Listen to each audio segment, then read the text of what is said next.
upon a time, there lived a young boy named Toby.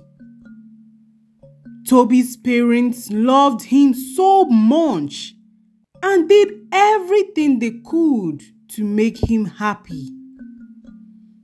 Toby was a very respectful boy, and people in the village loved him so much. He would greet anyone he sees on the way, and he did all his parents asked him to do. One day, Toby's mother died from a very strange sickness. Her death shattered the family, and Toby was heartbroken. There was no more happiness in the home because his mother always took good care of them.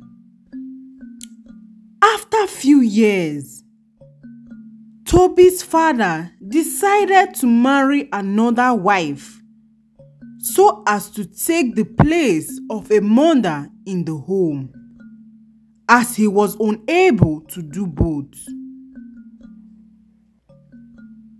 He told Toby about his plans, and Toby told him that as long as they will be happy, he should go ahead with his plan. Toby's father married a woman named Bisi.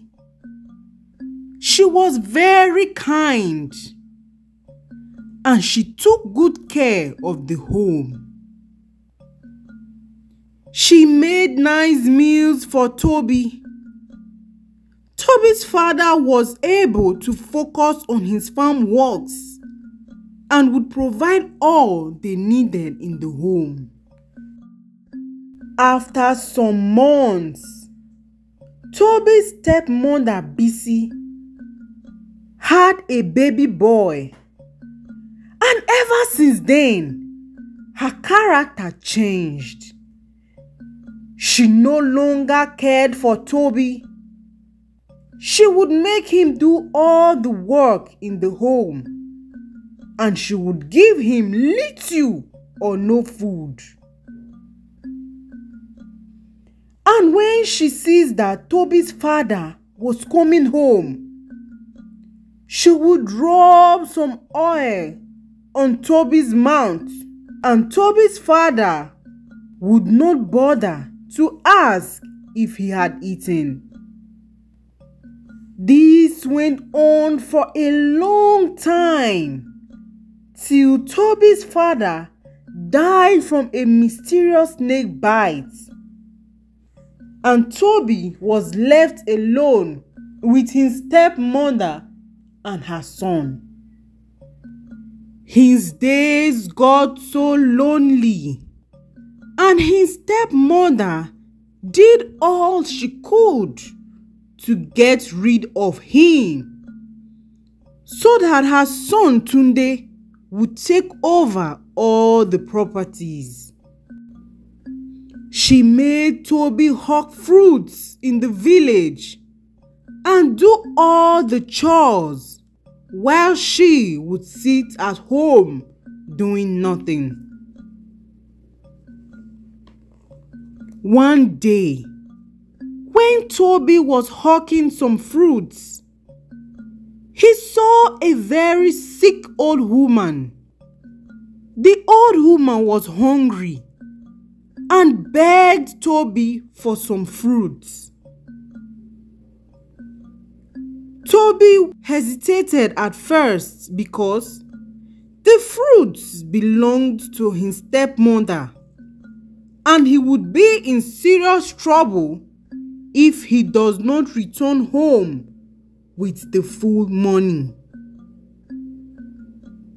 But he felt so much pity for the old woman and gave her some of the fruits. The old woman thanked him and ate everything. When Toby was about leaving, the old woman prayed for him and told him that he would never know any pain and no harm would ever come to him. When Toby returned home, his stepmother asked what happened to some of the fruits, and Toby told her exactly what happened. Bisi plucked a very big cane and started flogging Toby. But to their greatest shock, Toby was not feeling any pain.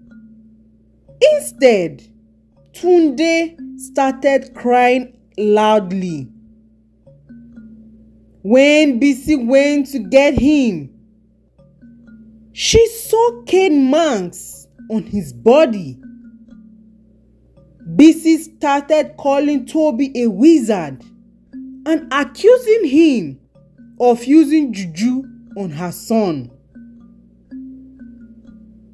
Toby was still confused as he had no idea what was going on. His stepmother Bisi did not stop there. She found that as a perfect excuse to poison Toby. She made Toby's favorite dish and added some poison to it.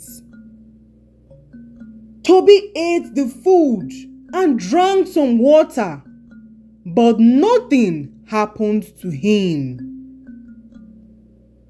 This was shocking to Bisi, as she was very sure she poisoned the food. She went into her room to confirm if the poison was active. But to her greatest shock, she found her son Tunde lying on the floor with whitish substance coming out of his mouth. She shouted for help, but it was too late. Her son Tunde had died. The villagers asked what exactly happened, and she told them how she tried to poison Toby, but her son ended up dead. Toby remembered the old woman's prayers and told the villagers exactly what happened. They were so shocked, and Bisi was taken to the dungeon and later sentenced to death for killing her son. Toby got a lot of help from the villagers, and he grew up to become a very successful farmer in the village and took over his father's legacy. This is the end of this story. The moral of this story is to be kind, as evil always has its payday. Thank you for listening to this story.